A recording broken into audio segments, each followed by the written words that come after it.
The Chunichi newspaper, local sponsor of every Nagoya tournament, has been gathering recollections of the soon-to-close old arena. Coach Musashigawa has recalled the time he scooped through compatriot Akebono to help stablemate Dejima force a playoff for the title, which he eventually won. Coach Kokonoe, meanwhile, has fondly recalled the atmosphere of the super-wide changing rooms.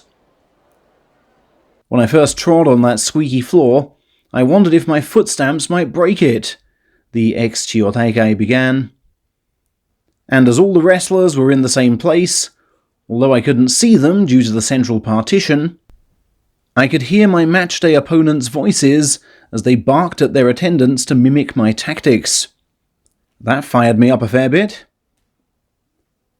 Asked about his epic slugfest with Musoyama in '98, he said, "I wanted to bash him 3 times as hard after taking the first blow.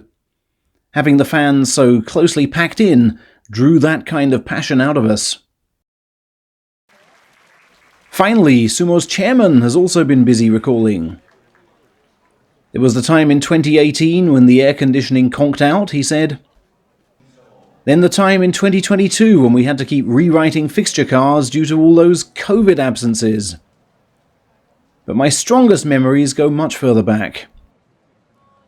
1983 for one, when I took the second-tier honours and invited my parents backstage for a celebratory snapshot. Then the playoff in 1989 with my stablemate Chiyonofuji, who'd sadly lost his baby girl just weeks before the meet. Given what he'd recently been through, I just felt I'd look like a villain if I ended up taking him down. In the event, though, he reeled me in with a force yet stronger than that he'd deployed in training. I realized just how much he'd been putting into that meet." The Old Hall, of course, also played host to this man's historic title triumph in 1972, the first cup collection by a non-Japanese. As for this year's tournament then, Asanoyama has confessed he can't do practice bouts every day. "Even when that knee feels just slightly off, I'm far too nervous to push it, and I have to sit out the bouts, as was the case this Tuesday," he said. "It's a shame, as I really want to go all in." So rather than talk about scores right now, and I will admit the feat of my fellow Northwesterner Onosato has got me aiming high, I just want to get through the full 15. Onosato, by the way, is scheduled to have a title parade just a week before the tournament.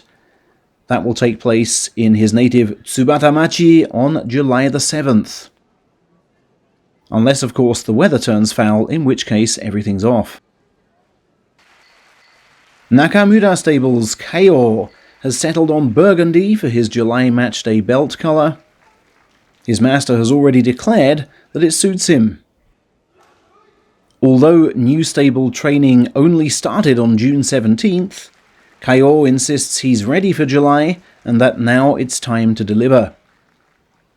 Stablemate Tomokaze too has described the new-look training regime as testing, while Coach Nakamura himself has added, "We haven't really had proper strength sessions yet, so I'll make that right in Nagoya." Nabatame also has unveiled his new matchday belt for July. It's purple.